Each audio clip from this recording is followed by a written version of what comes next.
Inakala nilang tanga ako. Ang asawa ko, at ang kanyang pamilya, ay nagsabuatan para magdaos ng isang lihim na kasal, para sa asawa ko, at sa kanyang kerida. Pero ang hindi nila alam, habang abala sila sa pagdiriwang ng kanilang kataksilan, abala ako sa pagpirma sa deed of sale ng isang marangyang bahay na nagkakahalaga ng 60 milyon na kanilang tinitirhan. Pag-uwi ng asawa ko, madadatnan niyang naibenta ko na ang kanyang mansyon at ang tunay na regalo sa kasal ay ngayon palang magsisimula. Bago magsimula ang kwento, mangyaring isulat sa comment section kung taga saan kayong mga kaibigan na nanonood ng kwentong ito. Para sa inyo, ilang segundo lamang ito. Ngunit para sa amin, ito'y napakahalaga. Ang kalangitan sa Maynila ay nagbago na at naging kulay matingkad na kahel nang sa wakas ay pinindot ni Sofia ang send button sa isang mahalagang email sa kanyang computer. Ang pinal na disenyo para sa proyekto ng kanyang pinakamalaking kliyente ngayong taon ay sa wakas ay natapos na. Isang pakiramdam ng ginhawa ang gumapang sa kanyang naninigas na likod.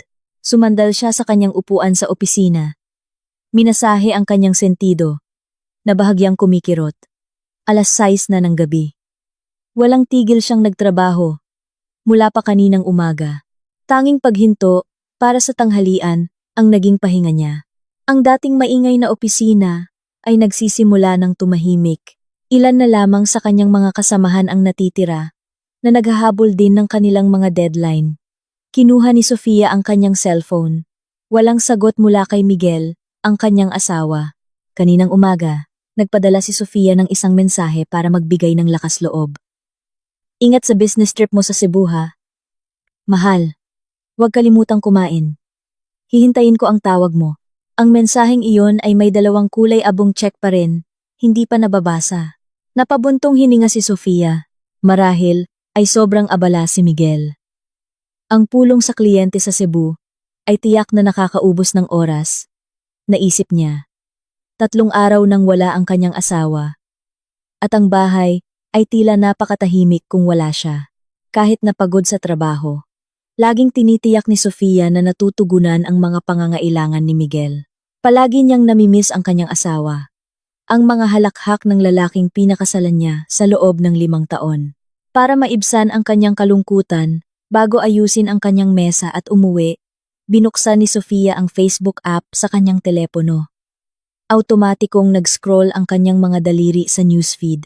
Mga balita mula sa mga dating kaibigan, mga anunsyo ng kasangkapan sa bahay, ilang video ng mga recipe ng pagkain, at pagkatapos ay isang larawan na nagpatigil sa kanyang pag-scroll. Ang larawan ay mula kay Aling Sonia, ang kanyang biyenan. Biglang bumilis ang tibok ng puso ni Sofia, hindi dahil sa masamang kutob, kundi dahil ang larawan ay napakaagaw pansin. Ito ay isang larawan ng kasal. Sa larawan, ang kanyang asawang si Miguel ay nakatayo ng buong kisig, suot ang isang puting pangkasal na barong.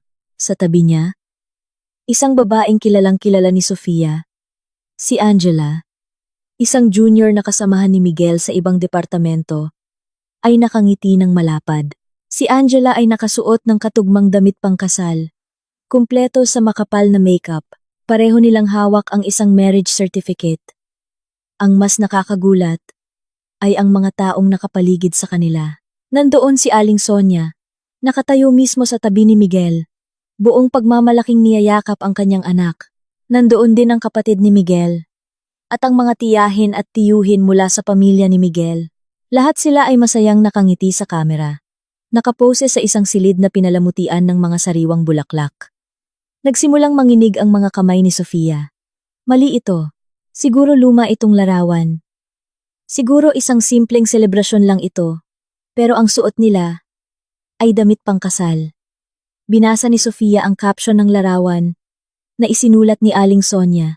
Ang pangungusap ay maikli, ngunit parang isang malakas na sampal sa mukha ni Sofia. Best wishes sa aking mahal na anak, Miguel at Angela. Sa wakas, legal na rin. Tila huminto ang mundo ni Sofia. Ang hangin sa naka-aircon na silid ay biglang naging siksik. Ang tunog ng pag-type ng keyboard mula sa kanyang kasamahan sa kabilang panig ng silid ay naging isang malayong ugong. Sa wakas, legal na rin. Ang salitang sa wakas ay nagpapahiwatig ng isang mahabang proseso na itinago sa kanya. Hindi ito isang aksidente. Hindi ito isang biglaang kasunduan. Ito ay isang bagay na matagal nang nangyayari. Gamit ang naninigas na mga daliri, pinindot ni Sofia ang larawan. Pinalaki ito. Walang duda. Si Miguel iyon. Iyon ang kanyang asawa. Ang lalaking 3 araw na ang nakalipas ay inihatid niya sa airport, na sinasabing may business trip sa Cebu. Ang lalaking pinadalhan niya ng mensahe ng pag-ibig kaninang umaga. Nakita niya ang ngiti ni Miguel sa larawan.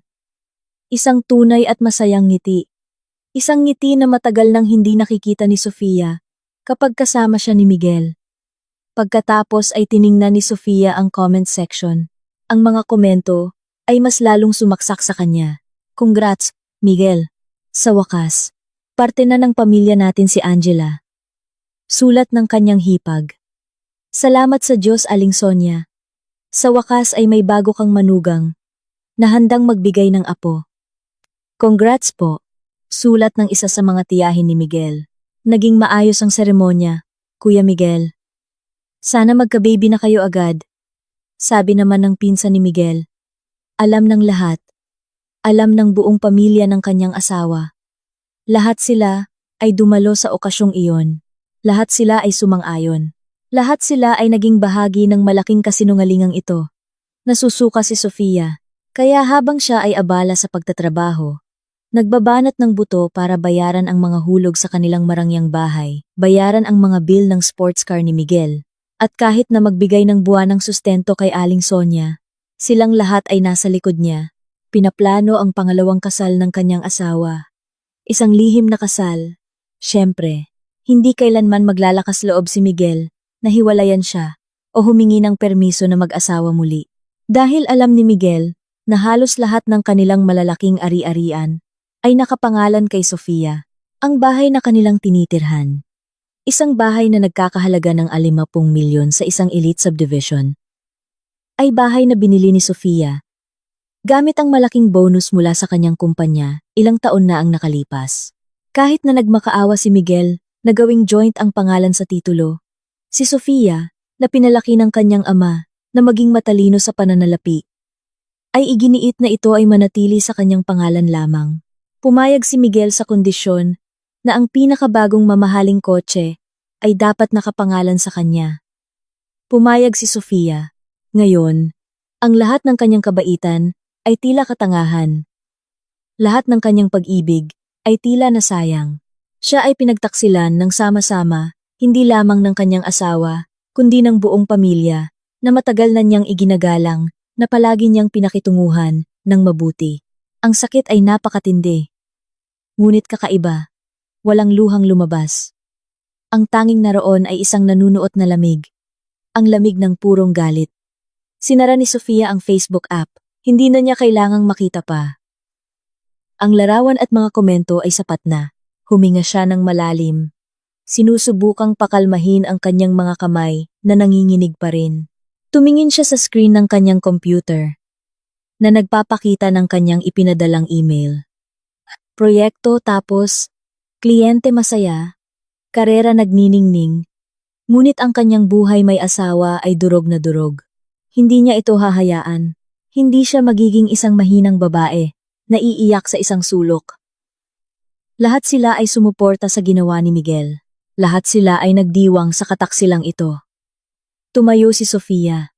Gagantihan niya sila. Gagantihan niya silang lahat sa sandaling iyon. Hindi niya hihintayin na umuwi si Miguel mula sa Cebu. Kikilos siya ngayon. Inayos ni Sofia ang kanyang bag na may naninigas at mekanikal na mga kilos. Laptop, notebook, wallet, ang huli niyang kasamahan, isang batang babae na nagngangalang Cindy, ay tumingin sa kanya. Ate Sofia, ang putla mo, may sakit ka ba? Lumingon si Sofia. Sinubukang ngumiti ng bahagya, ngunit nabigo. Okay lang, Cindy. Pagod lang. Mauna na ako ha. Lumakad siya palabas ng kanyang opisina. Matatag ang kanyang mga hakbang. Sa buong biyahe sa elevator pababa sa basement, mabilis na umikot ang kanyang isip. Hindi niya iniisip ang sakit ng kanyang puso. Iniisip niya ang mga hakbang na dapat niyang gawin, ang kanyang lohika na karaniwan niyang ginagamit para lutasin ang mga problema ng kliyente, ay ngayon ay buong-buong gumagana para iligtas ang kanyang sarili. Sa loob ng kanyang kotse na nakaparada sa basement, hindi niya agad pinaandar ang makina. Naupo siya ng tahimik sa katahimikan. Kailangan niya ng isa pang kumpirmasyon, hindi mula sa larawan, kundi mula sa isang boses. Kailangan niyang marinig mismo kung paano sila tutugon. Hinanap ng kanyang kamay ang contact ni Aling Sonia. Pinindot niya ang call button. Nagring ang telepono ng 3 beses. Pagkatapos ay narinig ang masaya at nagwawaging boses ni Aling Sonia. Hello, Sofia. Napatawag ka. Nag-overtime ka na naman ba? Ang boses ni Sofia ay patag, malamig, at walang emosyon. Hello po. Nay, nasaan po kayo? Mukhang maingay po dyan. Isang maliit na tawa ang narinig sa kabilang linya. Isang tawa na karaniwang itinuturing ni Sofia na palakaibigan ay ngayon ay parang isang pangungutya. Ah, oo. May family gathering lang. Isang maliit na selebrasyon dito sa bahay. Selebrasyon? Ulit ni Sofia. Selebrasyon ng kasal ni na Miguel at Angela? Isang sandali ng katahimikan. Naiisip ni Sofia si Aling Sonia, na nagulat dahil nalaman niya agad. Ngunit pagkatapos ay nagbago ang tono ng kanyang biyenan. Wala nang pagkukunwari. Ang tanging naroon ay isang mapanuyang at mapangmatang tono. Ah, nakita mo na pala ang Facebook ko. Mabuti naman. Akala ko abala ka sa trabaho. At wala ka ng oras tumingin sa social media. Kaya hindi ko na kailangang magpaliwanag pa sa'yo. Sumikip ang dibdib ni Sofia. So, totoo nga. Bakit po? Bakit ninyo nagawa ito sa akin ng talikuran? Nagawa sa'yo? Tumawa ulit si Aling Sonia. Mas malakas ngayon. Ikaw ang may kasalanan, Sofia. Ikaw ang nagpabaya sa anak ko. 5 taon kayong kasal. Anong naibigay mo kay Miguel? Baog ka. Hindi mo siya mabigyan ng apo. Para sa pamilyang ito, si Miguel ang kaisa-isang anak kong lalaki. Kailangan niya ng tagapagmana. Ang salitang baog ay tumusok ng matalim. Hindi sila kailanman nagpatingin sa doktor. Laging tumatanggi si Miguel. Sinasabing abala siya. Si Sofia ang laging sinisisi. Pero bakit kailangang lihim na kasal? Bakit hindi pinag-usapan ng maayos? Pag-usapan ng maayos? Para saan pa? Tiyak na hindi ka papayag. Isa kang career woman na makasarili. Mas inuuna ang trabaho kaysa sa asawa. Tignan mo si Angela. Mabuting babae siya. Relihiyosa. At ang pinakamahalaga, fertile siya. Buntis na siya ng 2 buwan.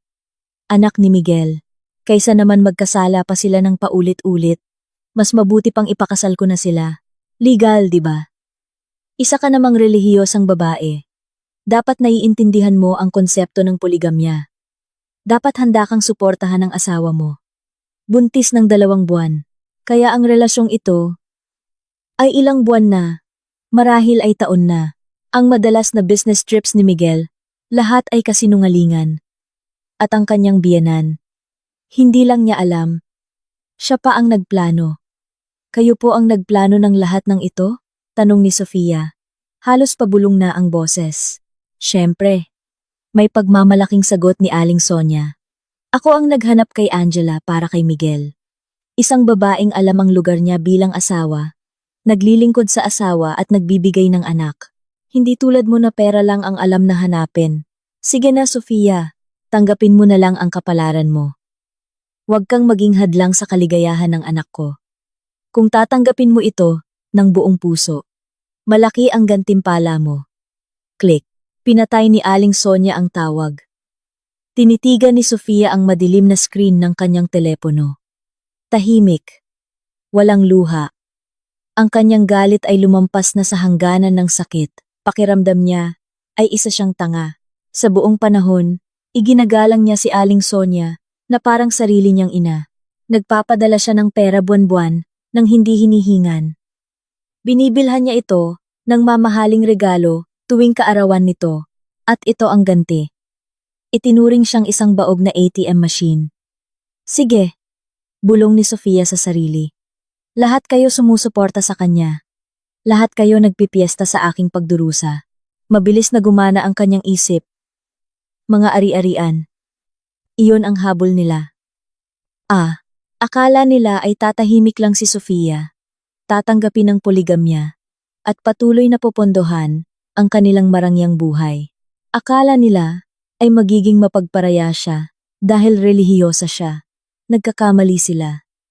Pinalitan ni Sofia ang kontak sa kanyang telepono.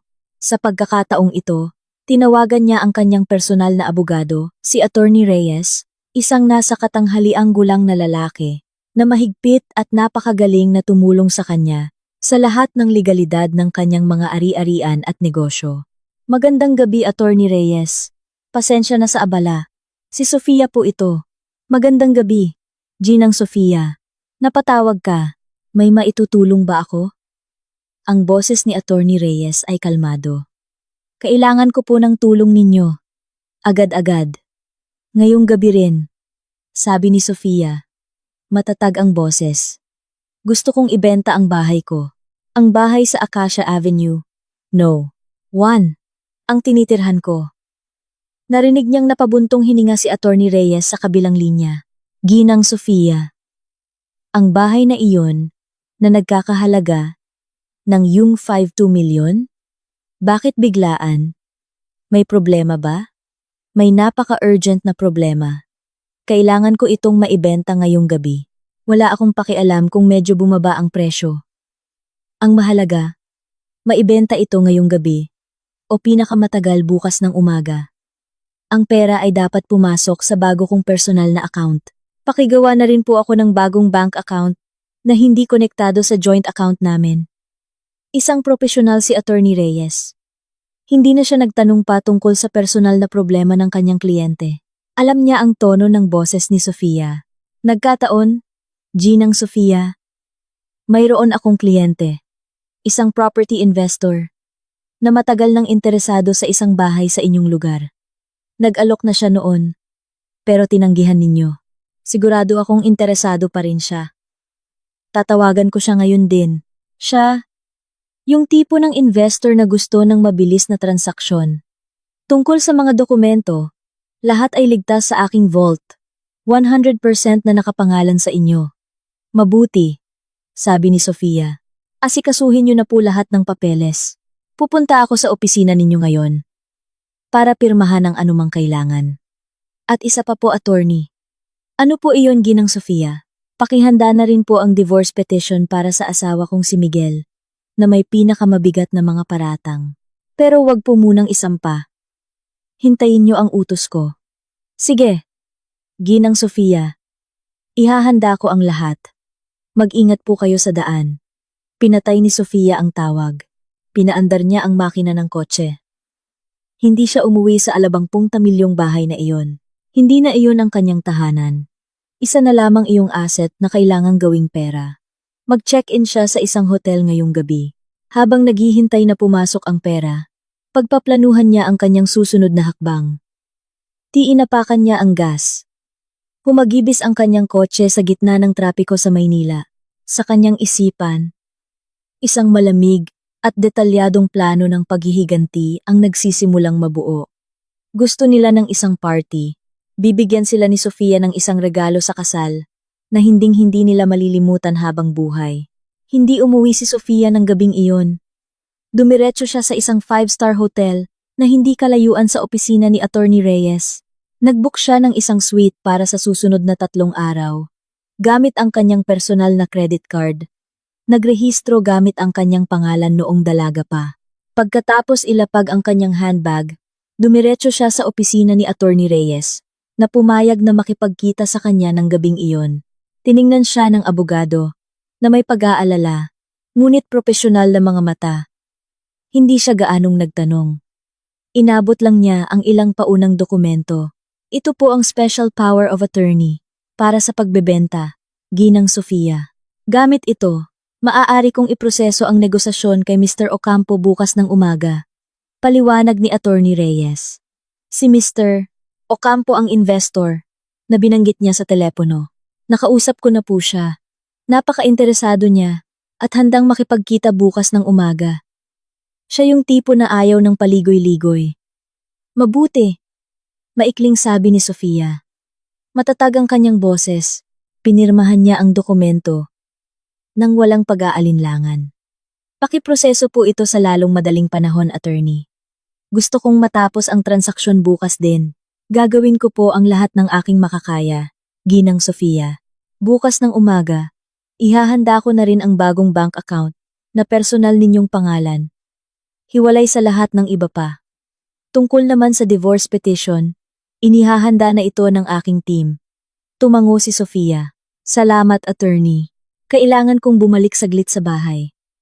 May mga mahahalagang dokumento na kailangan kong kunin mismo. Kailangan niyo po ba ng kasama? O magpapadala ako ng isang tao? Alok ni Attorney Reyes. Umiling si Sofia. Hindi na kailangan. Kaya ko nang mag-isa. Nakapangalan pa rin sa akin ang bahay na iyon. Ayon sa batas, may buo akong karapatan. Pagkaalis sa opisina ni Attorney Reyes, minaneho ni Sofia ang kanyang kotse patungo sa bahay sa Acacia Avenue. Ang malaking bahay na nagkakahalaga ng ₱52 milyon ay nakatayo ng matatag sa ilalim ng liwanag ng buwan. Maganda itong tingnan, ngunit malamig at banyaga ang pakiramdam. Ito na ang huling beses na pupunta siya rito. Ipinark niya ang kanyang kotse sa garahe sa tabi ng mamahaling sports car ni Miguel. Pag-aari ni Miguel, napangisi si Sofia. Siya ang nagbayad niyon. Pumasok siya gamit ang kanyang sariling susi. Madilim at tahimik ang bahay. Umuwi na ang kasambahay kaninang hapon. Hindi binuksan ni Sofia ang pangunahing ilaw. Ginamit lamang niya ang flashlight ng kanyang telepono at dumiretso sa kanyang home office. Ang silid na ito ay kanyang teritoryo. Ang lugar kung saan madalas siyang mag-overtime. Kumikita ng pera na tinatamasa ni Miguel at ng kanyang pamilya. Sa likod ng isang malaking abstract na painting ay may isang wall safe. Alam ni Miguel na may safe doon. Ngunit hindi niya alam ang kombinasyon. Akala niya ang code ay ang petsa ng kanilang kasal. Pinalitan na ito ni Sofia 6 na buwan na ang nakalipas matapos magbiro si Miguel na hihiramin ang titulo ng bahay para gawing collateral sa isang bagong negosyo. Isang negosyo na hindi kailanman natuloy. Pinindot ni Sofia ang bagong kombinasyon ng mga numero ang kaarawan ng kanyang yumaong ama. Bumukas ang safe na may mahinang pag-click. Sa loob, lahat ay maayos na nakasalansan. Huminga ng malalim si Sofia. Ito ang bunga ng kanyang paghihirap. Sinimulan niyang ilabas ang mga ito, isa-isa. Una, isang tumpok ng mga titulo. Nasa ibabaw ang Transfer Certificate of Title TCT ng bahay na ito. Binuksan niya ito pangalan ng may-ari. Sofia. Isang pangalan lang. Nagpapasalamat siya sa payo ng kanyang ama noon.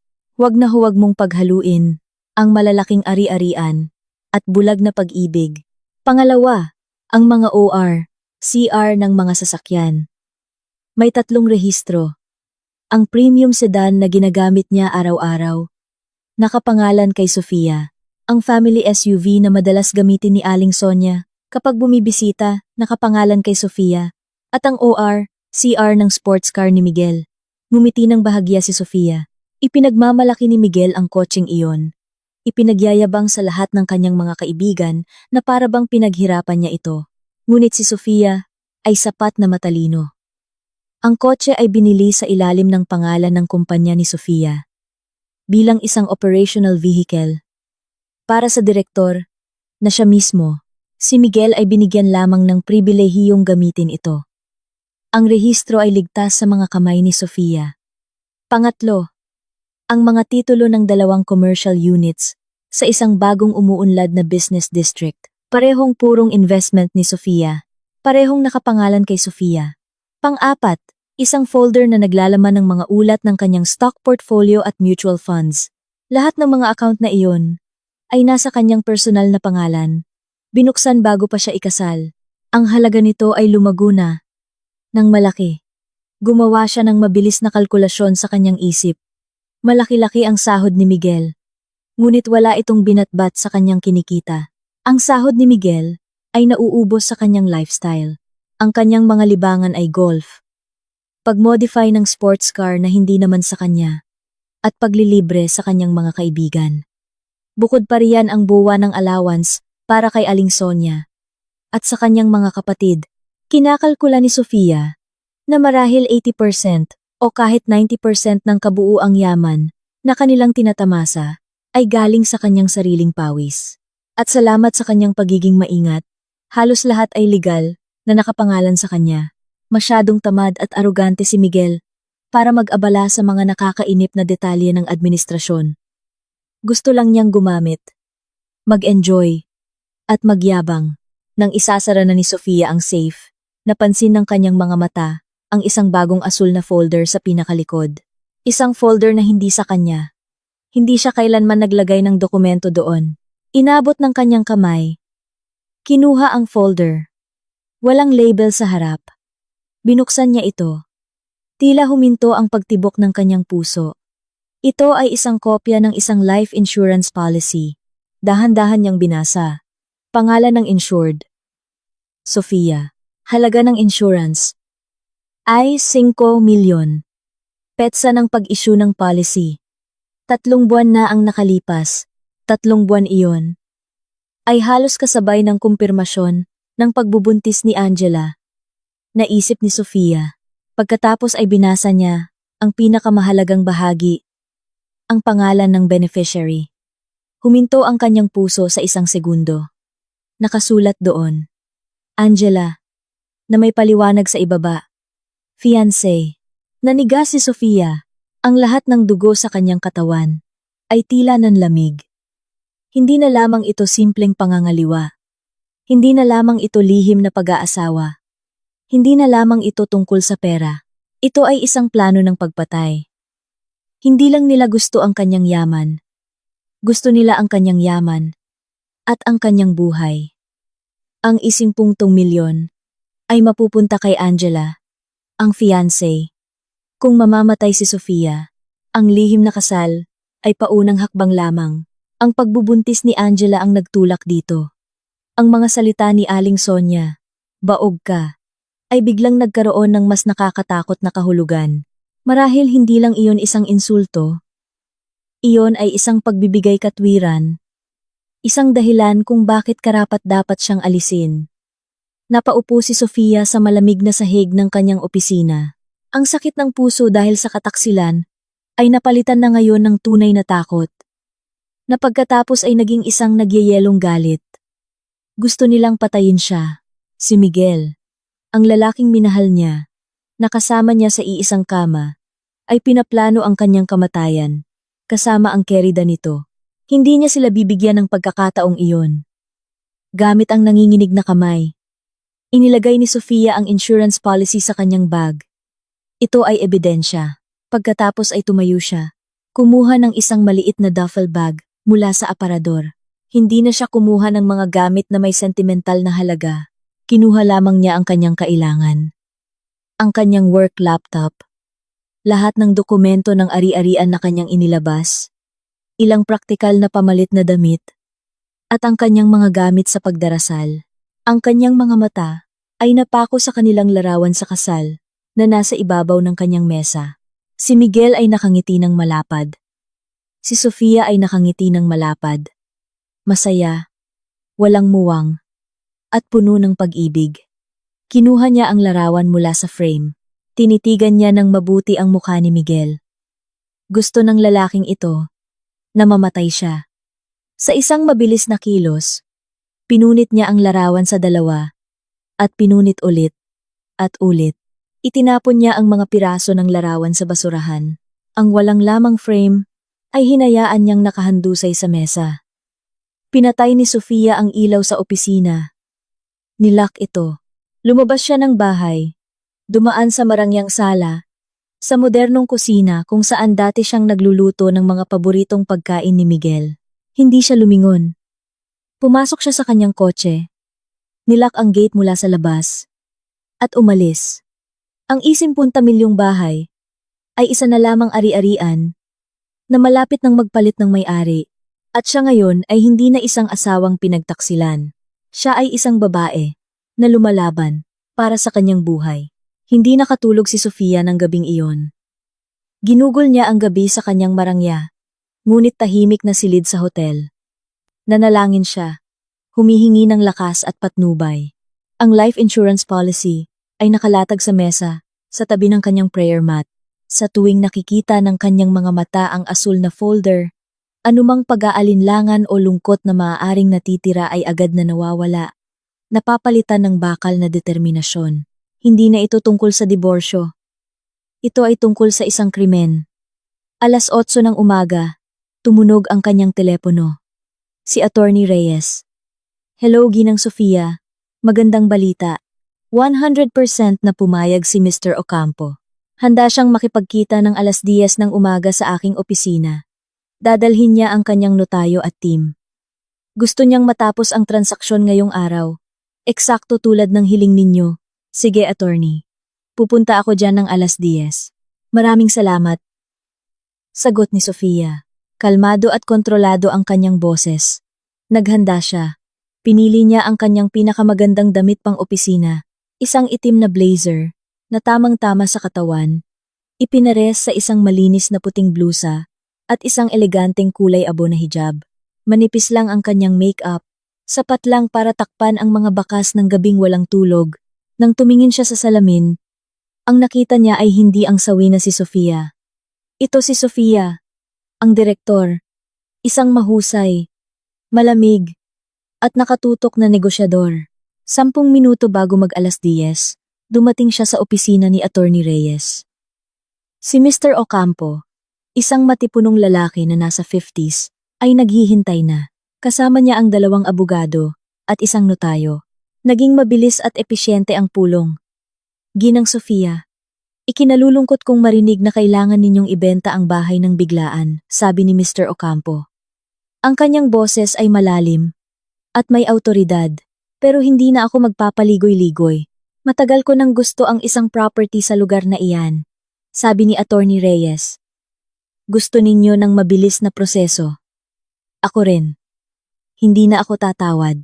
50 milyon. Sang-ayon ako. Nasuri na ng aking team ang legalidad kaninang umaga. Lahat ay malinis at nakapangalan sa inyo. Babayaran ko ito ng buo ngayon sa pamamagitan ng RTGS transfer sa kondisyon na pirmahan natin ang deed of sale bago mag 12:00 ng tanghali para maipasok agad ang pagbabago sa rehistro. Tumango si Sofia. Sumasang-ayon po ako, Mr. Ocampo. Salamat sa inyong pag-unawa at pagiging episyente. Gawin na po natin. Sa sumunod na 2 oras, ang silid ay napuno ng tunog ng mga papel na binubuklat at mga legal na usapan sa pagitan ng mga abogado. Si Sofia ay tahimik na nakaupo. Binabasa ng mabuti ang bawat sugnay. Nakatutok siya. Pagsapit ng 12:00, handa na ang lahat ng dokumento. Sa harap ng notaryo, pinirmahan ni Sofia ang deed of sale. Ang kanyang kamay ay hindi man lang nanginig. Nang dumausdos ang panulat sa papel, hindi siya nakaramdam ng pagkawala. Nakaramdam siya ng kalayaan. Kalalabas lang niya ng isang malaking pabigat, ang pabigat ng isang bahay na puno ng mga peking alaala at masasamang plano. Makalipas ang kalahating oras, nasa isang priority branch na sila ng bangko. Ang proseso ng RTGS transfer na nagkakahalaga ng 50 milyon ay isinagawa ng team ni Mr. Ocampo. Ibinigay ni Sofia ang numero ng kanyang bagong account na ginawa ni Attorney Reyes kaninang umaga. Isang account na hindi alam ni Miguel. 1:00 ng hapon, isang abiso ang pumasok sa telepono ni Sofia. Isang text mula sa bangko. Transaksyon matagumpay. Pondo na pumasok sa inyong account. Aliba. Ipinakita ni Sofia ang abiso kina Attorney Reyes at Mr. Ocampo. Ngumiti ng may kasiyahan si Mr. Ocampo. Masaya akong makipagnegosyo sa inyo, Ginang Sofia. Kukunin ng aking team ang mga susi ng bahay mamayang hapon ayon sa ating napagkasunduan. Siyempre, sabi ni Sofia, naalis na niya ang lahat ng kanyang personal na gamit sa bahay. Wala na siyang pakialam sa mga natira. Pagkaalis ni Mr. Ocampo at ng kanyang team, Hindi agad umalis si Sofia sa bangko. Naupo siya kasama ang bank manager sa Priority Lounge, tinulungan ni Attorney Reyes. Ngayon, may ilang bagay pa akong kailangang ayusin, sabi ni Sofia sa bank manager. Una, binuksan niya ang kanyang mobile banking app. Pumasok siya sa kanilang joint account. Ang account na iyon ay karaniwan niyang nilalagyan ng pondo tuwing simula ng buwan para sa mga gastusin sa bahay, mga bayarin, at allowance ni Miguel. May natitira pang humigit kumulang 200,000 doon. Pinindot ni Sofia ang transfer button. Inilipat niya ang buong pondo hanggang sa umabot ito sa app 0.00. Ang E500,000 ay lumipat sa kanyang bagong account. Ang joint account ay opisyal ng walang laman. Zero balance. Pangalawa, tiningnan niya ang bank manager. Ako ang principal card holder. May 2 supplementary cards sa ilalim ng aking account. Hinihiling kong i-block ang parehong supplementary cards ng permanente. Ngayon din. Maaari po naming malaman ang dahilan, ma'am? Magalang na tanong ng manager. Nawawala po ang mga card. Nag-aalala akong magamit sa masama. Patag na sagot ni Sofia. Tumango ang manager. Sige po, Ginang Sofia. Ipoproseso ko na ngayon. Sa loob ng 5 minuto, nagbigay siya ng kumpirmasyon. Tapos na po, ma'am. Ang 2 supplementary cards na nakapangalan kay Ginoong Miguel ay hindi na aktibo. Permanente na po. Nakaramdam ng ginhawa si Sofia. Ang pangunahing daloy ng pondo ay naputol na. Ang bahay ay naibenta at ang pera ay ligtas sa bagong account. Bumalik siya sa kanyang silid sa hotel ng hapong iyon. Sa unang pagkakataon sa loob ng 2 araw, nakaramdam siya na makahinga. Kumain siya ng late lunch mula sa room service, isang masarap na pagkain na dahan-dahan niyang ninamnam. Pagkatapos manalangin, naupo siya sa sofa. Tinitingnan ang skyline ng Maynila mula sa mataas na bintana ng kanyang silid. Ang kanyang plano ay nagtagumpay. Kahit papaano ang unang yugto, at doon, nag-vibrate ang kanyang telepono. Isang mensahe sa WhatsApp mula kay Miguel. Ang kanyang profile picture ay larawan pa rin nilang dalawa. Nakakatawa. Unang mensahe. Mahal, nasaan ka? Tumatawag ako sa bahay pero walang sumasagot. Tinitigan ni Sofia ang mensahe. Business trip sa Cebu, sabi niya. Isang napakalinaw na kasinungalingan. Dumating ang pangalawang mensahe, ilang segundo lang ang lumipas. Mahal, ang weird. Bibilhan sana kita ng bag sa airport. Pero bakit na-decline ang credit card ko? Ang laki pa ng limit ko. Baka error lang sa bangko. Bibilhan siya ng bag. Natawa si Sofia ng mahina. Isang malamig na tawa, na walang katatawanan. Alam niya ang kasinungalingang iyon. Malamang, ay binibilhan niya ng bag si Angela. Hinayaan ni Sofia na manatiling may blue check ang mensahe sa loob ng 10 minuto. Hayaan siyang magpanik ng kaunti. Nagpadala ulit si Miguel ng mensahe. Mahal, nabasa mo 'di ba? Bakit hindi ka sumasagot? Na-decline talaga ang card ko. Nakakahiya. Sa wakas ay nag-type si Sofia ng kanyang sagot. Ang kanyang mga daliri ay kalmadong sumayaw sa screen. Baka ubos na ang limit mo, mahal. Mabilis na dumating ang sagot ni Miguel. Imposible. Kakabayad mo lang ng bill. Pakicheck mo nga. Gagamitin ko. Ngumiti si Sofia.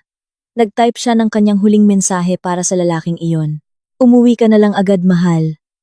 May malaki akong sorpresa para sa'yo. Isang sorpresa para sa'yo. At kay Angela. Ipinadala niya ang mensahe. Nang hindi na naghintay ng sagot, agad niyang blinok ang numero ni Miguel. Blinok din niya ang numero ni Aling Sonia. At ng lahat ng pamilya ni Miguel na kilala niya.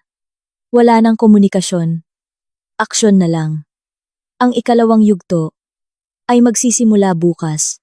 Pagkuha sa mga ari-arian ng kumpanya at paghahanda ng ebidensya ng pandarambong na kanyang pinaghihinalaan. Ngayon pa lang nagsisimula ang laro. Kinabukasan, Biyernes ng umaga, nagising si Sofia sa kanyang silid sa hotel na may malinaw na isipan. Hindi na niya nararamdaman na biktima siya. Isa siyang strategist na nag-aayos ng plano para sa isang digmaan. Pagkatapos manalangin at mag-agahan, nagpalit siya ng damit. Ngayon, ay hindi siya nagsusuot ng blazer na karaniwan niyang suot kapag nakikipagkita sa mga kliyente. Nagsusuot siya ng medyo mas kaswal, ngunit profesional pa ring damit. Kailangan niyang pumunta sa opisina ng kanyang subsidiary company, ang opisina kung saan nagtatrabaho si Miguel.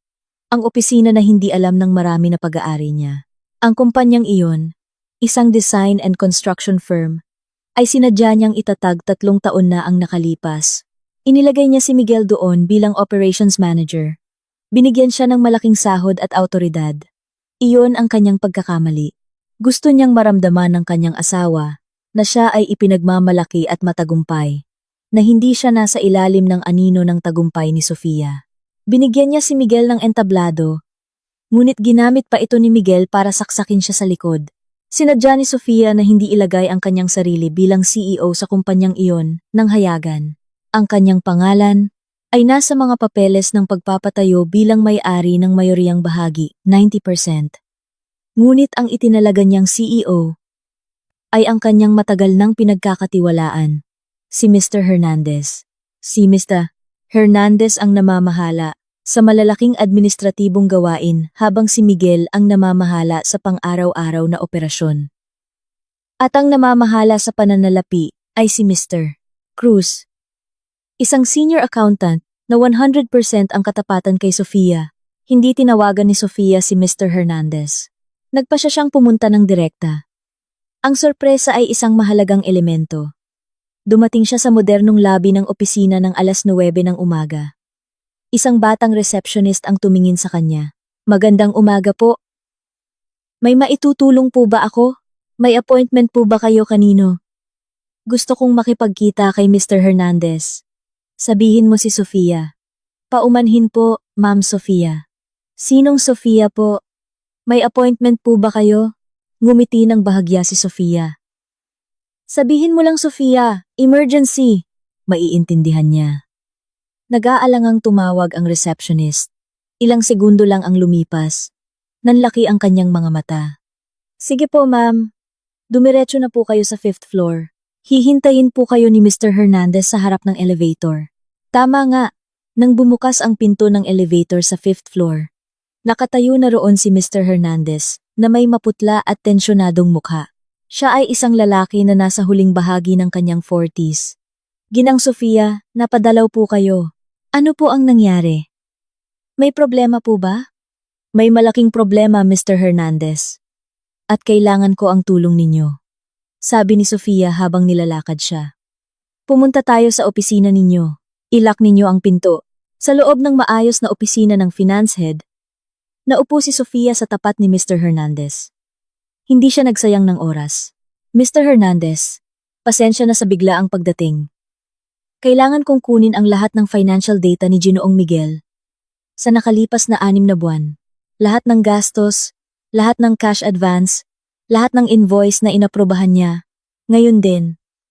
Ang mukha ni Mr. Cruz, na ipinatawag din, ay lalong naging tensyonado. Alam niyang hindi ito isang ordinaryong pagbisita. "Sige po, ma'am." Siyempre, agad siyang lumipat sa kanyang computer. Ang kanyang mga daliri ay mabilis na gumalaw sa keyboard. "May partikular po bang gastos na hinahanap ninyo, ma'am?" "Lahat. Mula sa mga gastos sa business trip, gastos sa client representation, hanggang sa lahat ng bayad sa mga bagong supplier." Sinimulang buksan ni Mr. Cruz ang mga file isa-isa. "Ito po, ma'am.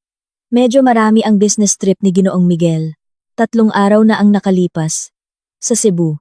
Ticket sa eroplano, 5-star hotel, gastos para sa client entertainment." "Stop!" sabi ni Sofia. "Ang biyahe sa Cebu. Gusto kong makita ang mga detalye." Binuksan ni Mr. Cruz ang mga kalakip. Tama nga, ticket sa eroplano, bill ng hotel, lahat ay binayaran ng kumpanya. "Ito po ang report, ma'am," sabi ni Mr. Cruz. Inilabas ni Sofia ang kanyang telepono. Binuksan niya ang kanyang chat history kay Miguel. Ipinakita niya ang screen kay Mr. Cruz. "Basahin niyo po ito." Binasa ni Mr. Cruz ang mensahe ni Miguel 1 buwan na ang nakalipas. Mahal, kailangan ko ng 30,000. May mahalagang business trip sa Cebu. Pero gipit ang budget ng opisina. Kailangan kong abonohan muna. Pagkatapos ay ipinakita ni Sofia ang patunay ng transfer mula sa kanyang personal na account patungo sa account ni Miguel na nagkakahalaga ng 30,000. Ako ang nag-transfer. Malamig na sabi ni Sofia. At ito, binayaran din ng kumpanya. Anong tawag dito, Mr. Cruz? Napalunok si Mr. Cruz. Ito po ay double claim, ma'am. Pandaraya po ito. Nagsisimula pa lang tayo, sabi ni Sofia. Magpatuloy ka. Hanapin ang mga supplier. Mga bagong supplier na may malalaki. At regular na bayad. Nag-scroll si Mr. Cruz sa screen. Huminto siya sa isang pangalan. Ito po, ma'am. Starlight Designs Consultancy. Bayad para sa mga serbisyo ng design consultation. Ang nakapagtataka, 6 na buwan pa lang ito. Pero napakalaki ng mga bayad. Bawat buwan, humihingi si Ginoong Miguel ng 2 transfer. Bawat isa ay E50,000 hanggang E100,000. Ang kabuuan. Diyos ko, ang kabuuan ay umabot na sa 4.2 milyon, ma'am. Sino ang may-ari ng kumpanyang iyan? Mayroon bang mga ulat ng trabaho? May kontrata ba? Mukhang nalilito si Mr. Cruz. Iyon po ang problema, ma'am. Laging sinasabi ni Ginoong Miguel na ito ay isang espesyal na supplier. Siya ang direktang namamahala sa kontrata. Ang mga bayad ay laging hinihiling ng biglaan. At siya ang pumipirma sa pag-apruba. Pagkatapos ay inuutusan akong mag-transfer kaagad. Sabi niya, para daw ito sa isang lihim na proyekto. Lihim na proyekto? Bulong ni Sofia. Agad niyang tinawagan. Si Attorney Reyes. Attorney, pakicheck po ang pangalan ng isang kumpanya. Starlight Designs, Consultancy. Isesend ko ang TIN. Kailangan ko ang pangalan ng may-ari. Agad-agad. Habang naghihintay ng balita mula kay Attorney Reyes, sinabi ni Sofia kay Mr. Cruz, maghanap ka pa ng mga gastos sa entertainment. Pag-entertain sa mga kliyente. Binuksan ni Mr. Cruz ang data ng corporate credit card na hawak ni Miguel. Ang mga bill ay tumaas ng husto. Mga mamahaling restaurant, mga designer boutique, at isang tindahan ng alahas. Ito po, ma'am. Pagbili ng isang diamond necklace na nagkakahalaga ng 300,000. Ang nakalagay na dahilan ay regalo para sa asawa ni Client X. Natawa si Sofia. Isang napakapait na tawa. Naalala niya 3 buwan na ang nakalipas nang umuwi si Miguel at nagreklamo kung gaano kahirap kunin ang loob ng Client X na iyon. Hindi kailanman nakatanggap si Sofia ng diamond necklace. Tumunog ang telepono ni Sofia, si Attorney Reyes. Nakuha ko na po ang data, Ginang Sofia. Ang Starlight Designs Consultancy ay nairehistro. 3 buwan na ang nakalipas. Ang address ay tila isang peking address ng isang commercial unit. At ang pangalan ng may-ari, ang direktor, ay si Angela Cruz. Angela, bulong ni Sofia. Tama po, ma'am. Angela Cruz. Ang bank account ng kumpanya ay nakapangalan din sa kanya. Pinatay ni Sofia ang tawag. Tiningnan niya si Mr. Cruz.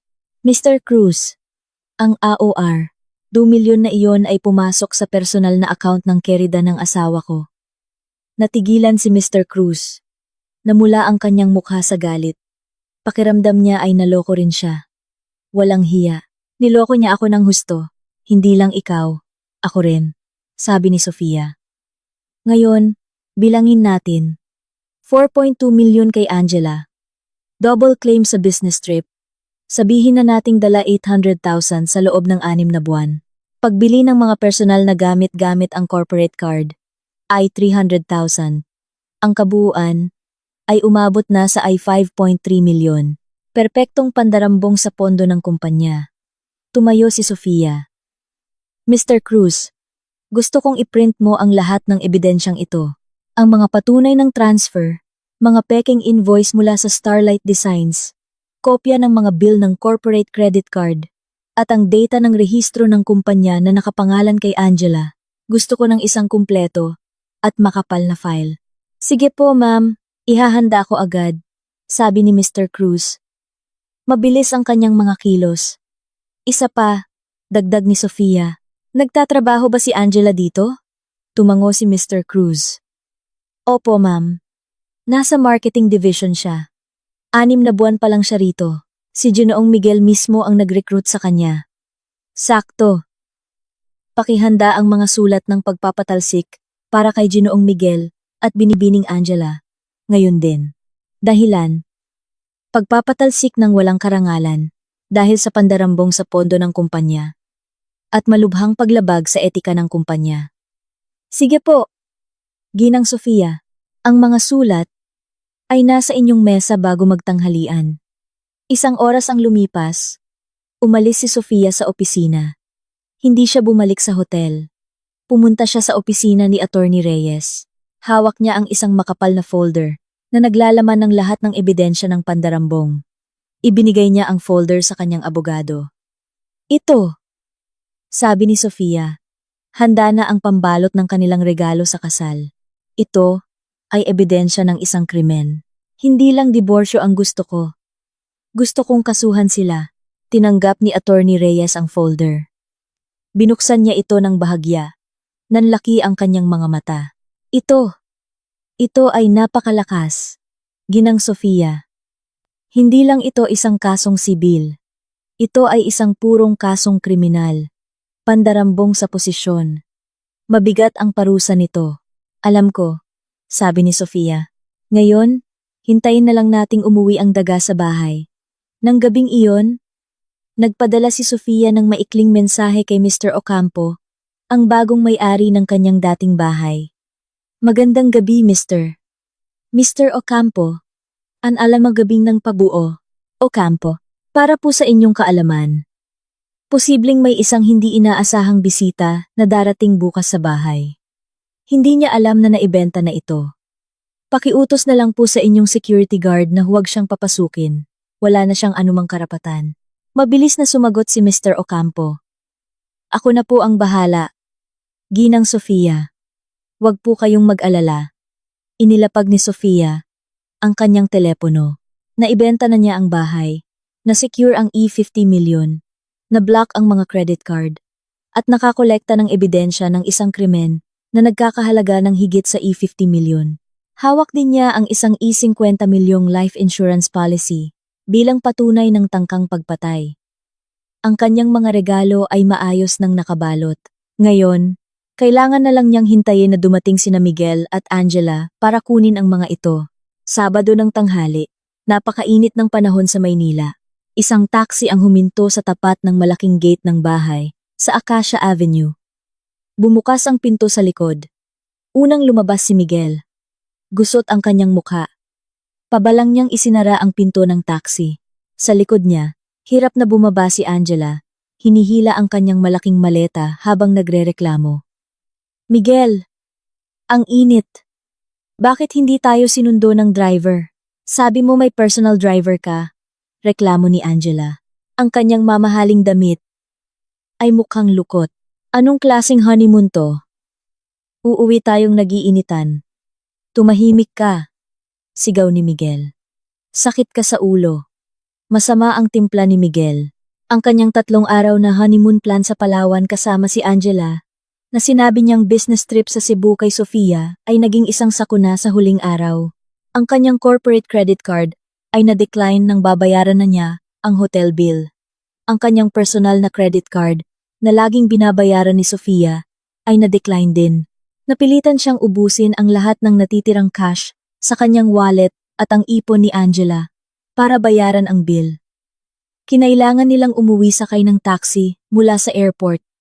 Nakakahiya. At si Sofia, ang kanyang asawa, ay kakaiba talaga. Nagpadala ng mensahe tungkol sa isang sorpresa, tapos hindi na makontak ang numero. Ang numero ni Aling Sonia at ng kanyang pamilya ay na-block din. Napabuntong hininga si Miguel. Malamang nagtatampo lang si Sofia. Lalambot din iyon pag-uwi niya. Inihanda na niya ang sarili para harapin ang galit ni Sofia. Sasabihin niya, napilitan lang ako. Buntis si Angela. Kailangan mong tanggapin. Naglakad siya patungo sa gate. Kinuha ang remote sa kanyang bulsa. Pinindot niya ito. Walang reaksyon. Nanatiling sarado ang gate. Pinindot niya ulit ng paulit-ulit. Tahimik pa rin. Sira! Patay ang remote! Bulong ni Miguel. Sinipa niya ang bakal na gate. Security! Buksan mo ang gate! Sigaw niya. Sumilong si Angela sa ilalim ng isang maliit na puno. Pinapaypayan ang kanyang mukha. Miguel, ang tagal naman. Ayokong maghintay dito sa labas. Nakakahiya sa mga tao. Naglakad si Miguel patungo sa guardhouse. Ngunit nagulat siya. Ang guwardiya na nagbabantay ay hindi si Mang Lito na dati niyang inuutusan. Bago itong tao, matipuno at seryoso ang mukha. Buksan mo ang gate, sira ang remote ko. Utos ni Miguel na may kayabangan. Tumayo ang guwardiya. Paumanhin po, sir. Sino po ang hinahanap ninyo? Nanlaki ang mga mata ni Miguel. Sino ang hinahanap? Bahay ko to. Bago ka bang guwardiya? Buksan mo na ang gate. Paumanhin po ulit, sir. Sabi ng guwardiya. Matigas ang kanyang boses. Ang bahay na ito ay pag-aari ni Ginoong Ocampo. Na-turnover na po kahapon. Wala po kayo sa listahan ng mga bisita. Tila huminto ang pag-agos ng dugo ni Miguel. Ocampo? Sinong Ocampo? Bahay ko to. Bahay ni na Miguel at Sofia. Huwag kang magbiro. Sumusunod lang po ako sa utos, sir. Ang bahay na ito ay naibenta na po ng dating may-ari. Si Ginang Sofia. Ngayon po si Ginoong Ocampo na ang may-ari. Umalis na po kayo bago ako tumawag ng security ng subdivision. Naibenta? Tumaas ang boses ni Miguel. Imposible! Sinungaling! Hindi maglalakas loob si Sofia. Naibenta ang bahay na ito nang wala ang permiso ko. Narinig iyon ni Angela at agad na tumakbo palapit. Iniwan niya ang kanyang maleta. Anong ibig sabihin ng naibenta? Di ba bahay natin to, Miguel? Sabi mo bahay mo to. Nagpanik si Miguel. Kinakalampag niya ang bakal na gate gamit ang kanyang mga kamay. Sofia! Sofia! Lumabas ka. Huwag kang magbiro ng ganito, Sofia. Lumabas ka! Bumukas ang pangunahing pinto ng marangyang bahay. Ngunit hindi si Sofia ang lumabas. Isang lalaking maayos ang pananamit. Marahil isang personal assistant. Ang lumakad palapit sa gate. Tiningnan niya sina Miguel at Angela nang malamig. Anong gulo ito? Tanong niya. Sino ka? Nasaan ang asawa ko? Si Sofia. Sigaw ni Miguel. Ako po ang assistant ni Ginoong Ocampo. Ang bagong may-ari ng bahay na ito, sagot ng lalaki. Ibinigay na po ni Ginang Sofia ang mga susi kahapon. Wala na pong laman ng bahay. Sino po kayo? Kung hindi po kayo aalis, tatawag ako ng pulis. Dahil sa paggulo sa pribadong ari-arian. Sinungaling. Kasinungalingan to. Sumisigaw na si Miguel. Sinubukan niyang akyatin ang gate, ngunit agad siyang hinila pababa ng guwardiya. Napaupo si Angela sa mainit na aspalto. Ang kanyang makeup ay kumalat dahil sa pawis, at mga luhang nagsimulang tumulo. Miguel, totoo bang naibenta na? Saan na tayo titira? Nagsinungaling ka sa akin, Miguel. Sabi mo mayaman ka. Sabi mo magiging donya ako dito. Manloloko ka pala. Tumahimik ka. Sigaw ni Miguel sa pagkabigo. Sa sandaling iyon, isang van ang huminto sa likod ng kanilang taxi. Bumukas ang pinto.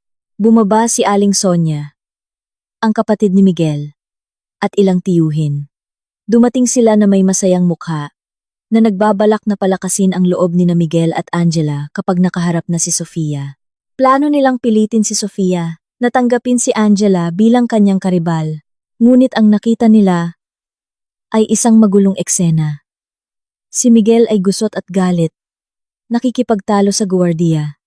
Si Angela ay umiiyak, nang malakas sa gilid ng kalsada, sa tabi ng mga nakabukas na maleta. Miguel, anong nangyayari? Sigaw ni Aling Sonia, habang tumatakbo palapit.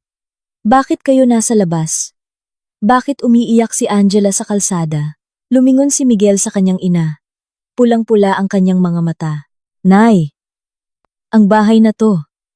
Naibenta na. Ano? Napasigaw si Aling Sonia. Naibenta? Imposible! Sino ang nagbenta? Si Sofia! Sino pa ba?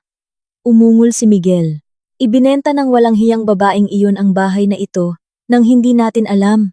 Ang dating mayabang na mukha ni Aling Sonia ay biglang namutla. Naibenta? Ang ₱50 milyong bahay na ito? Paano? Hindi ba't sa inyong dalawa ito?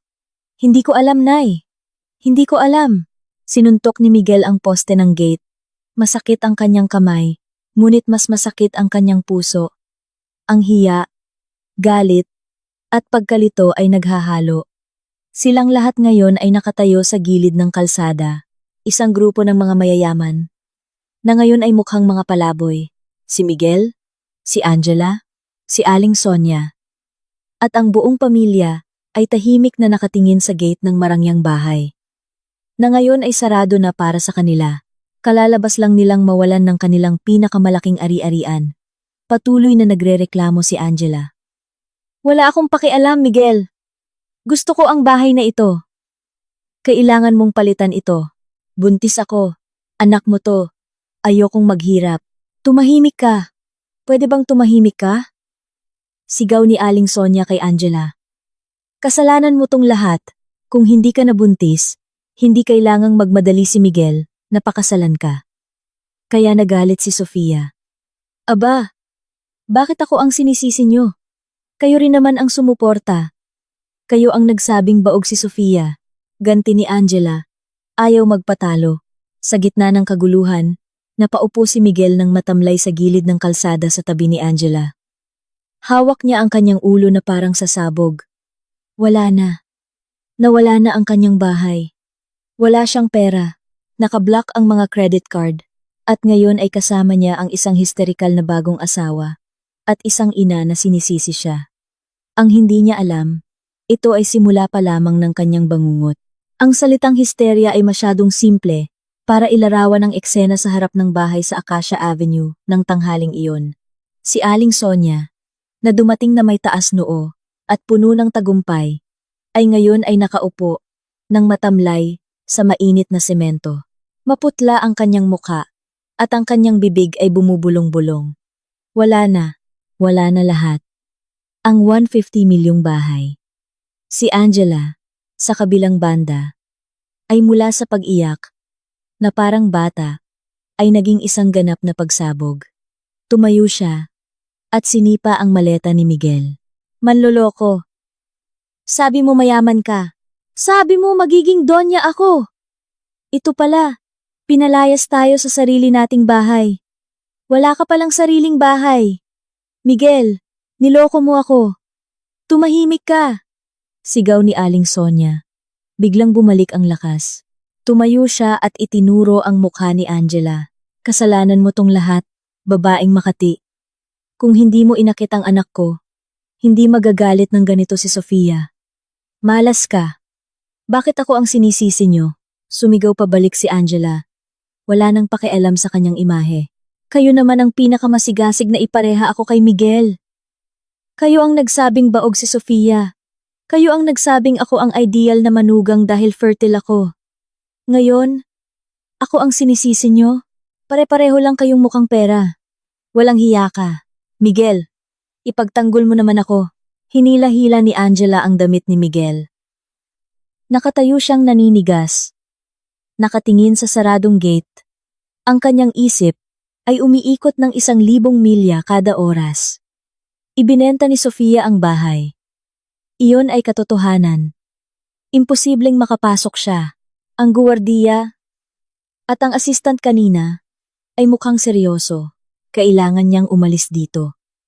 Nakakahiya. Ilang mga sasakyan ng kapitbahay na dumadaan ay bumabagal.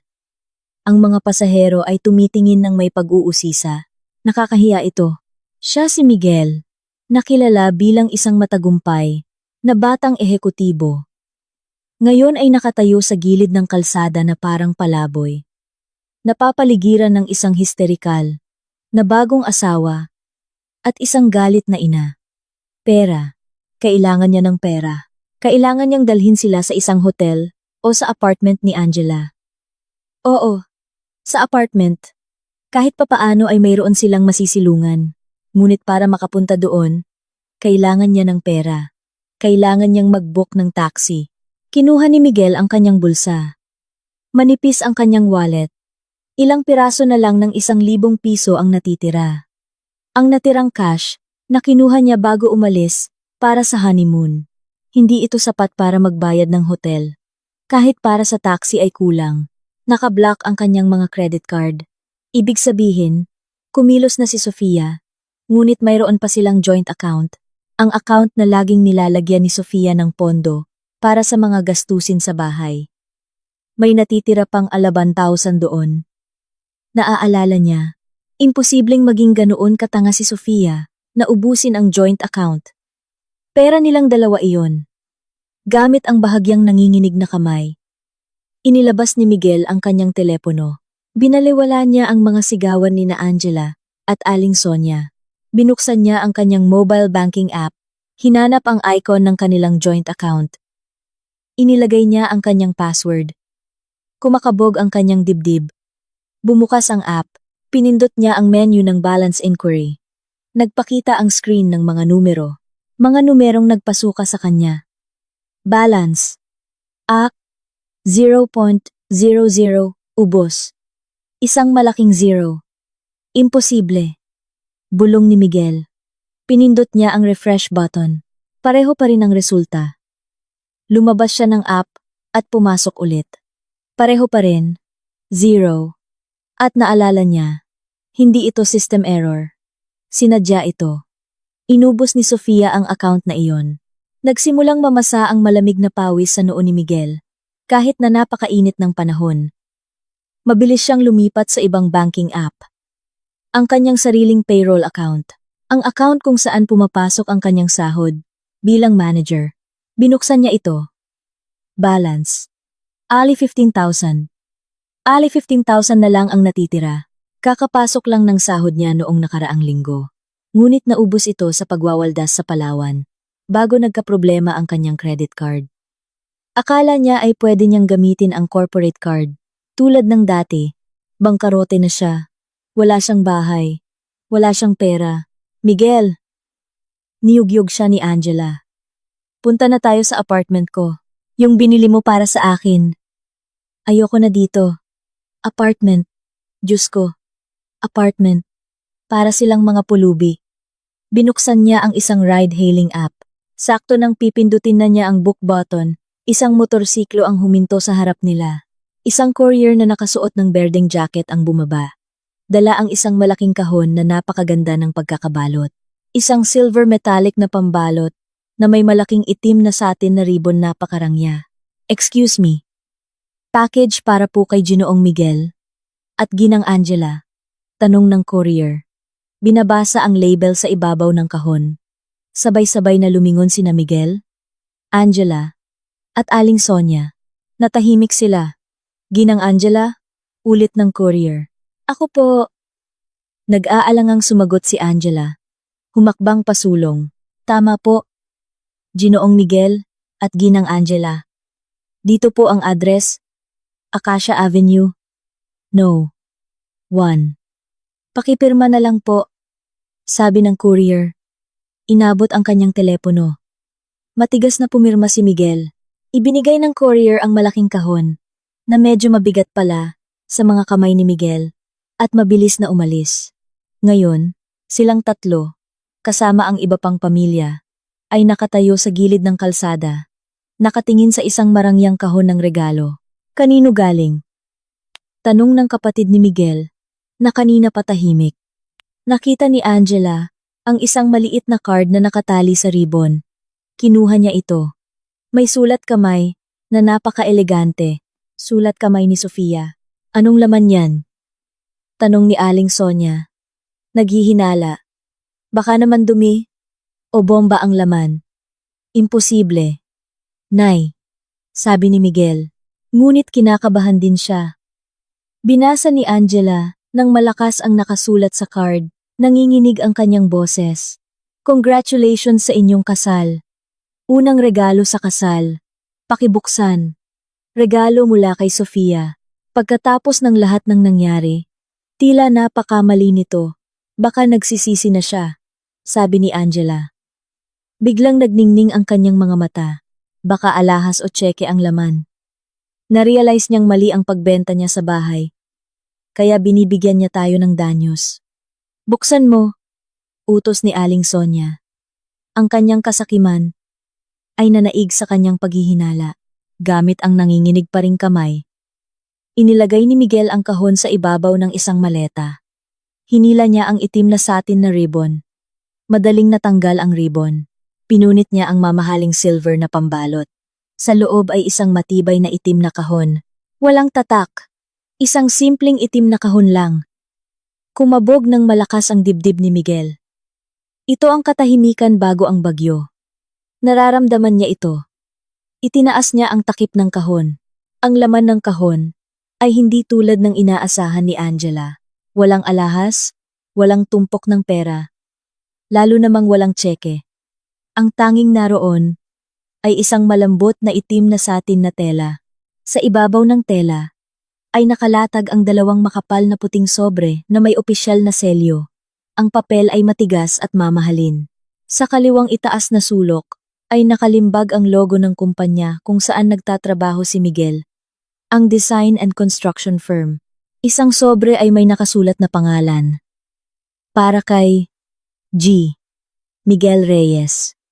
Ang pangalawang sobre ay may nakasulat na para kay Ba. Angela Cruz. Nanigas si Miguel.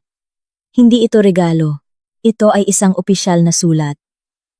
Dismayadong sabi ni Angela. Agad niyang kinuha ang sobre na may pangalan niya. Ano to? Kinuha ni Miguel ang kanyang sobre. Naninigas ang kanyang kamay. Naramdaman niya ang mga titig ni Aling Sonia at ng buong pamilya na nakatuon sa kanya. Brutal niyang pinunit ang selyo. Hinila ang nakatiklop na papel sa loob. Ito ay isang sulat na may opisyal na letterhead ng kumpanya. Pinirmahan ng CEO, si Mr. Hernandez. Binasa ito ni Miguel. Mabilis na gumalaw ang kanyang mga mata sa bawat linya. Re. Sulat ng pagpapatalsik termination with cause. Para kay G. Miguel Reyes, Operations Manager. Batay sa mga natuklasan ng internal audit at isinasaalang-alang ang malubhang paglabag sa etika at imoral na gawain na sumisira sa mabuting pangalan ng kumpanya. Tila piniga ang puso ni Miguel. Kaya, simula sa petsa ng sulat na ito, opisyal na pinuputol ng kumpanya ang ugnayan sa pagtatrabaho kay G. Reyes na may status na terminated with cause. Wala kang karapatan sa anumang separation pay, huling sahod, o anumang pasilidad mula sa kumpanya. Lahat ng pasilidad ng kumpanya, kabilang ang service vehicle, ay dapat ibalik sa loob ng 24 oras. Ang service vehicle ang sports car, na akala niya ay sa kanya. Tanggal, ako sa trabaho. Ang sigaw na iyon ay hindi mula kay Miguel. Iyon ay ang matinis na sigaw ni Angela. Tapos na rin siyang basahin ang kanyang sulat. Pareho ang nilalaman. Pagpapatalsik ng walang karangalan. Dahilan. Paglabag sa etika ng kumpanya. Pakikipag-ugnayan sa isang superior. At pagiging bahagi ng isang sabuatan na nakapinsala sa kumpanya. Tanggal ako, Miguel! Tanggal ako! Niyugyog ni Angela si Miguel. Ang sulat ay nahulog mula sa kanyang kamay at lumipad sa semento. Hindi makapagsalita si Miguel. Tinanggal siya sa kumpanyang tinulungan niyang pamahalaan. Paano? Si Mr. Hernandez? Anong ibig sabihin ng tanggal? Umunggol si Aling Sonia. Kinuha niya ang sulat mula sa kamay ni Miguel. Mabilis niya itong binasa. Nanlaki ang kanyang mga mata. Pagpapatalsik ng walang karangalan? Paano nangyari yon, Miguel? Manager ka doon, di ba? Importante ka doon. Hindi sumagot si Miguel. Nakatingin siyang blanko sa loob ng itim na kahon. May nakita siyang iba pa. Sa ilalim ng satin na tela na sumasalo sa dalawang sobre, may isa pang card. Isang maliit na kulay garing na card.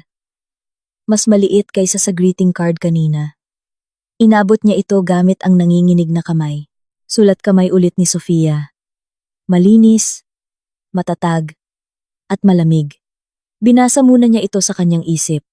Oo nga pala. Pag-aari ko ang kumpanyang iyan. 90% ng shares ay nakapangalan sa akin. Sinusunod lang ni Mr. Hernandez ang utos ko. Katatanggal mo lang sa sarili mo mula sa ari-arian ko. Natumba si Miguel. Sumandal siya sa malamig na poste ng gate. Ang poste ng bahay na hindi na sa kanya. Pag-aari ni Sofia ang kumpanya. 90%. Alam niyang nag-invest si Sofia. Alam niyang si Sofia ang nagtatag nito. Ngunit hindi kailanman nakialam si Sofia. Hinayaan siyang maging malaya. Akala niya si Sofia ay isang tangang passive investor lang. Akala niya ang kumpanya ay sa kanya para kontrolin. Nagkamali siya. Sobrang mali. Si Sofia ang tunay na may-ari. Isa lang siyang empleyado. Isang empleyadong katatanggal lang sa trabaho. Miguel, anong ibig sabihin nito? Nakita ni Aling Sonia ang pagbabago sa mukha ni Miguel. Hindi na kinaya ni Miguel. Binasa niya ng malakas ang pangungusap sa card. Nanginginig ang kanyang boses dahil sa pinaghalong galit at matinding takot.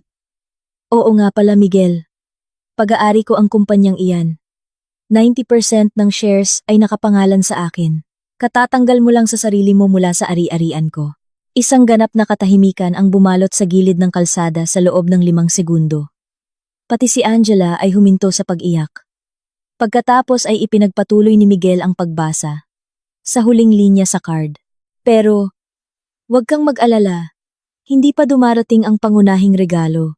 Blag, yun ang tunog ng katawan ni Aling Sonia na bumagsak sa semento. Hinimatay siya. Nakapikit ang kanyang mga mata. Ang kanyang mukha ay maputla na parang bangkay. Nagpanik ang kapatid at tiyuhin ni Miguel. Nay! Nay! Gising! Nay! Sinubukan nilang tapikin ang mga pisngi ni Aling Sonia. Walang pakialam si Angela sa kanyang biyenan. Tinitigan niya si Miguel na may mga matang puno ng takot. Pag-aari ni Sofia? Ang kumpanya, pag-aari ni Sofia? Kaya ang sahod mo, ang kotse mo, lahat galing kay Sofia. Hindi sumagot si Miguel. Kinuyom niya ang card sa kanyang kamay. Wala kang kahit ano. Muling sumigaw si Angela. Basag na ang kanyang boses. Mahirap ka. Wala kang bahay. Wala kang trabaho. Sinungaling ka. Sinabunutan ni Angela ang sarili. Umuungol na parang baliw. Isinugal niya ang lahat para pakasalan ang lalaking ito. Buntis siya. At ngayon nalaman niyang wala palang kahit ano ang lalaking ito. Tinanggal siya sa trabaho. Hindi siya makakatanggap ng anumang benepisyo. Natrap siya. Hindi pa dumarating ang pangunahing regalo. Bulong ni Miguel sa sarili. Ang pangungusap na iyon ay umalingaw-ngaw sa kanyang isipan. Nakita niya ang kanyang inang hinimatay sa aspalto.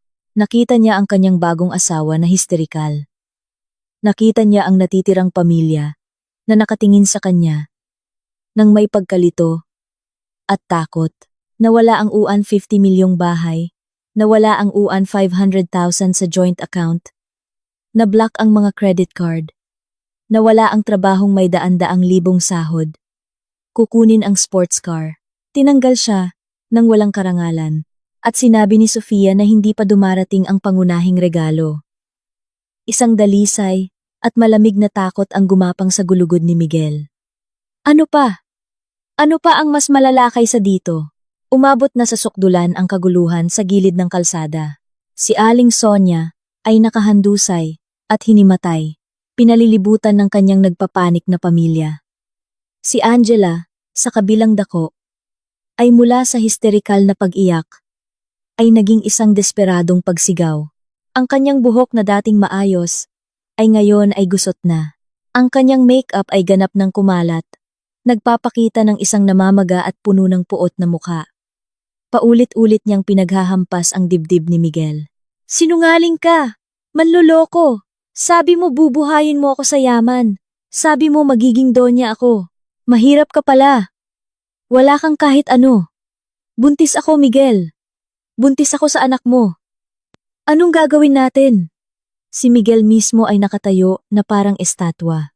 Blanko ang kanyang isip. Ang mga salita sa maliit na card. Pag-aari ko ang kumpanyang iyan. At hindi pa dumarating ang pangunahing regalo, ay patuloy na umiikot sa kanyang ulo, na parang sirang plaka, na wala sa kanya ang lahat sa loob lamang ng ilang oras bahay. Pera, trabaho, kotse, dignidad. Nagkamali siya ng kalkula. Minamaliit niya si Sofia. Akala niya si Sofia ay isang masunurin, tanga, at relihiyosang babae na tatanggapin na lang ang kanyang kapalaran na mapangasawa ng iba. Hindi niya inasahan na si Sofia ay isang leona na tahimik na kumokontrol sa buong buhay niya. Ano pa? Ano ang maaaring mas malala kaysa sa ganap na pagkabangkarote sa harap ng buong pamilya niya? Na para bang sumasagot sa kanyang tanong. Mula sa dulo ng kalsada ay may narinig na tunog ng sirena. Hindi ambulansya para kay Aling Sonia. Iba ang tunog. 2 police patrol car ang lumiko sa Acacia Avenue at dahan-dahang huminto sa harap ng kanilang maliit na grupo. Ang mga umiikot na ilaw nito ay nagdagdag ng isang nakakakilabot na pakiramdam sa mainit na tanghali. Bumukas ang mga pinto ng kotse.